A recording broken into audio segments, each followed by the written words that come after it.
आज हम बात करेंगे कि खान-पान की शैली को लेकर भारतीय पोषण संस्थान नेशनल इंस्टीट्यूट ऑफ न्यूट्रिशन की ताज़ा रिपोर्ट की। इस रिपोर्ट में ये कहा गया है कि जो भारतीय हैं, वो अपने भोजन में अनाज बहुत ज़्यादा खा रहे हैं। इससे नुकसान क्या हो रहा है कि उनका मेटाबॉलिज्म खराब हो रहा है और उनको एक पर्याप्त पोषण, एक उचित पोषण, एक जो पोषक आहार है, वो नहीं मिल पा रहा है। तो ये उस रिपोर्ट में कहा गया है, रिपोर्ट हाल में जारी हुई है। इस रिपोर्ट के अनुसार भारतीयों करीब 70% जो अपना भोजन का हिस्सा है उनका, 70% हिस्सा अनाज का है और जो 70% वो कैलोरी ले रहे हैं वो सिर्फ अनाज के जरिए ले रहे हैं। जबकि उनकी रिपोर्ट ये कहती है, national institute of nutrition NIN के एक्सपर्ट की रिपोर्ट ये कहती है कि जो अनाज की मात्रा है भोजन में वो 45% से ज़्यादा किसी भी रूप में नहीं होनी चाहिए। जो 45% कैलोरी आप प्राप्त करते हैं, 1800 कैलोरी एक व्यक्ति को पर डे जरूरत होती है भोजन के रूप में, तो उसमें से आप अधिकतम 45% यानी आधे से भी कम कैलोरी जो है अनाज से प्राप्त करें और बाकी दूसरे चीज़ों से प्राप्त करें। जैसे इसमें ये कहा गया है कि जो दाल आप खाते हैं, दाल या सब्जियां खाते हैं, उससे कम से कम आपको 15% कैलोरी हासिल करनी चाहिए, जबकि अभी सिर्फ 6 और 7% कैलोरी उससे मिल रही है।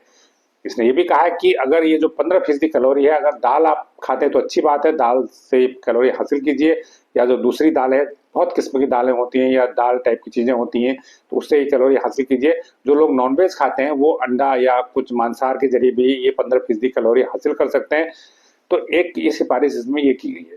इसके अलावा ये कहा गया है कि जो नट है और जो दूध है और जो दूसरे इस तरह के प्रोडक्ट है, तेल है जैसे, या घी है, इससे सिर्फ 8 से 10% ऊर्जा आपको लेनी चाहिए। इसका कंपोनेंट 8 से 10% होना चाहिए। बाकी जो फैट है, ओवरऑल फैट है, हमारे यहाँ फैट का कंटेंट भी ज़्यादा है। फैट का कंटेंट किसी भी रूप में 30% से ऊपर नहीं जाए, चाहे वो अनाज के रूप में जाए, चाहे वो तेल के रूप में जाए, चाहे वो नट के जरिए जाए। जो फैट का कंटेंट है किसी भी रूप में 30% से ज़्यादा नहीं होना चाहिए हमारे भोजन में।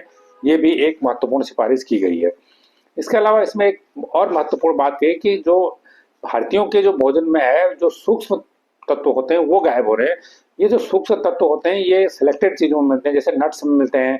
इसके अलावा जैसे बीन्स है, इसमें मिलते हैं। जो ताज़ा सब्जी, जो फ्रेश वेजिटेबल होती है, जिसे आप खेत से तुरंत तोड़ के लाते हैं, एकदम फ्रेश होती है, जो कम से कम ये कहते हैं कि जो फ्रोजन नहीं है, जो फ्रिज में रखी हुई नहीं है, तो उसमें ये इस तरह के न्यूट्रिएंट पाए जाते हैं, सूक्ष्म तत्व पाए जाते हैं, जैसे जिंक होता है, तो ये एक सूक्ष्म पोषक तत्व है।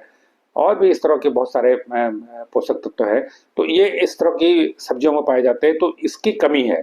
इस कमी को पूरा करने के लिए सूक्ष्म पोषक तत्वों को ज़्यादा से ज़्यादा मात्रा में लेने की बात कही गई है। लेकिन जो सबसे महत्वपूर्ण बात है इस रिपोर्ट की, उसमें यह है कि आपको अनाज का सेवन, अनाज का मतलब हो गया गेहूँ चावल।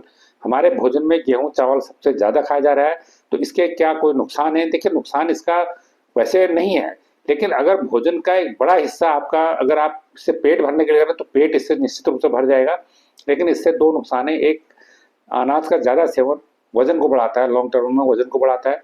दूसरा, जैसे इसमें कुछ लगातार इससे जो जो जिन लोगों को शुगर है या लोग जो शुगर की बॉर्डर लाइन पे है, तो उनको इससे शुगर जल्दी बढ़ सकता है, शुगर की बीमारी हो सकती है। ये भी एक खतरा है, क्योंकि लगातार वो अनाज पे डिपेंडेंस अगर रहते हैं, तो ये भी एक इसका ये एक कहा गया है कि जल्दी उनमें ऐसे लोगों को शुगर पैदा हो सकती है। और जिन लोगों को शुगर हो जाती है तो उनको तो चावल और गेहूं कम से कम खाने को कहा जाता है, खासकर चावल खाने की तो मनाही की जाती है। तो ये इसमें एक बड़ा फैक्टर है। इसके अलावा एक जो सिफारिश एनआईएन के वैज्ञानिकों ने की है, उन्होंने ये भी कहा है कि जो नमक की मात्रा है वो हमेशा भारतीयों को कम रखनी चाहिए। भारतीय नमक भी ज़्यादा खा रहे हैं, अनाज ज़्यादा खा रहे हैं, नमक भी ज़्यादा खा रहे हैं। और ये भी उनसे कहा गया है कि जो प्रोसेस्ड फूड है वो भी वो ज़्यादा खा रहे हैं, इसको भी उन्हें कम करना चाहिए। जो घर पे बना हुआ खाना है, जो ताज़ा खाना है और अच्छी तरह से धो के और अच्छी तरह से उबाल के, अच्छी तरह से पका के, कम तेल में बना के, कम नमक में बना के जो खाना है, वो उनको ज़्यादा खाना चाहिए बनस्पत की प्रोसेस्ड फूड के। तो एक और सुझाव ये दिया गया है कि जो मीठी चीज़ें हैं, तो मीठी चीज़ें, इसमें मीठी चीज़ों में भी बहुत सारे ऐसे नुकसानदायक चीज़ें होती हैं, जैसे जो शुगर का खतरा तो रहता ही है, इसके अलावा इसमें ग्लूकोज की मात्रा बहुत ज़्यादा होती है, फैट की मात्रा भी कई बार ज़्यादा होती है। तो इसके लिए कहा गया है कि चाहे मीठी चीज़ें, चाहे वो पेय पदार्थ हों चाहे वो पैक्ड फूड हो। तो पैक्ड फूड और जो पेय पदार्थ हैं, वो मीठे पेय पदार्थ हैं, उनको कम से कम खाएं या जितना हो सके तो नहीं खाएं। और जो आपको अगर मीठा खाना है, जो नेचुरल चीज़ें हैं, अगर आप कोई मीठा फल खाते हैं तो उससे नुकसान नहीं के बराबर है, बहुत अगर है भी तो बहुत कम है, वो नेचुरल चीज़ होती है, उसको आप खा सकते हैं। लेकिन जो जितने भी पैक्ड प्रोसेस फूड होते हैं, इसमें ये जो शुगर मिली होती है, चीनी मिली होती है, तो इस चीनी को, जो चीनी बनाई जाती है, इसके प्रोसेस की जो प्रक्रिया है, इस चीनी को बहुत अच्छा नहीं माना जाता है शरीर के लिए, शरीर के मेटाबॉलिज्म के लिए अच्छा नहीं माना जाता है। तो इसलिए नेशनल इंस्टीट्यूट ऑफ न्यूट्रिशन ने ऐसी मीठी चीज़ों से बचने की भी सलाह दी है। और जो छोटे बच्चे हैं, जो नवजात शिशु हैं, ये जरूर कहा है कि 6 महीने तक बच्चों को माँ स्तनपान कराए, ये बहुत जरूरी है बच्चों को। उसके बाद 6 महीने के बाद ही बच्चों को जो घर में बनी हुई चीजें हैं वो खिलाएं, तो बाजार से बनी हुई चीजें हैं वो बिल्कुल ना खिलाएं, ये भी इसमें सलाह दी गई है। तो ये खान पान की आदतों को लेकर वीडियो आपको कैसा लगा, हमें कमेंट करके जरूर बताएं।